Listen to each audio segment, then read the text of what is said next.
SDPI ಮತ್ತು ಪಿಎಫ್ಐಗೆ ರಾಜ್ಯ ಸರ್ಕಾರ ಬೆಂಬಲವನ್ನ ನೀಡ್ತಾ ಇದೆ ಎನ್ನುವಂಥದ್ದು ದೊಡ್ಡ ಮಟ್ಟದ ಆರೋಪ. ಮಂಗಳೂರಿನಲ್ಲಿ ಸುಹಾಸ್ ಶೆಟ್ಟಿಯ ಹತ್ಯೆ ಆರೋಪ.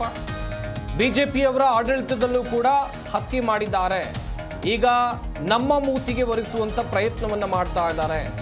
ವಿಜೇಂದ್ರ ರಾಜಕೀಯ ಬಿಟ್ಟು ಇನ್ನೇನ್ ಮಾಡ್ತಾರೆ ಅಂತ ಬೆಂಗಳೂರಿನ ಆನೇಕಲ್ನ ಡಿಸಿಎಂ ಡಿಕೆ ಶಿವಕುಮಾರ್ ಅವರು ಹೇಳಿಕೆಯನ್ನು ಕೊಟ್ಟಿದ್ದಾರೆ. ಅಲ್ಲಿ ಏನಾಗಿದೆ ಘಟನೆ ಬಗ್ಗೆ ಪೊಲೀಸರು ತನಿಖೆ ಮಾಡ್ತಾರೆ ಎನ್ನುವುದಾಗಿ ಇದೇ ವೇಳೆ ಅವರು ತಿಳಿಸಿದರು. ಬಿಜೆಪಿಯವರು ಅವ್ರ ಕಾಲದಲ್ಲಿ ಅವೆಲ್ಲ ಮಾಡಿದ್ದಾರೆ. ಇದು ನಮ್ಗೆ ಮೂತಿ ವರ್ಷಕ್ಕೆ ಪ್ರಯತ್ನ ಪಡ್ತಾ ಇದ್ದಾರೆ.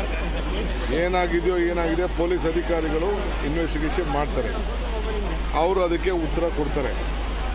ಮಿಕ್ಕಿದ ಹೋಮ್ ಮಿನಿಸ್ಟರ್ ಮಾತಾಡ್ತಾರೆ. ವಿಜೇಂದ್ರ ಅವರು ರಾಜಕೀಯ ಮಾಡೋದು ಬಿಟ್ಟು ಇನ್ನೇನು ಮಾಡೋಕ್ಕಾಗ್ತದೆ? ಅವರು ಕಾನೂನು ಸುವ್ಯವಸ್ಥೆ ಹದಗೆಟ್ಟಿದೆ ಅಂತ ಹೇಳ್ತಾರೆ ಬಿಜೆಪಿ. ಇಲ್ಲಿ ಎಲ್ಲ ಹದಗೆಟ್ಟಿದೆ ಅಂತ, ದೇಶದಲ್ಲಿ ಏನಾಗಿದೆ ಅಂತ ಅವ್ರು ಹೇಳ್ಬೇಕು ಫಸ್ಟ್.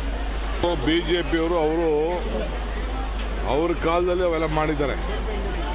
ಇದು ನಮ್ಗೆ ಮೂತಿ ವರ್ಷಕ್ಕೆ ಪ್ರಯತ್ನ ಪಡ್ತಾ ಇದ್ದಾರೆ.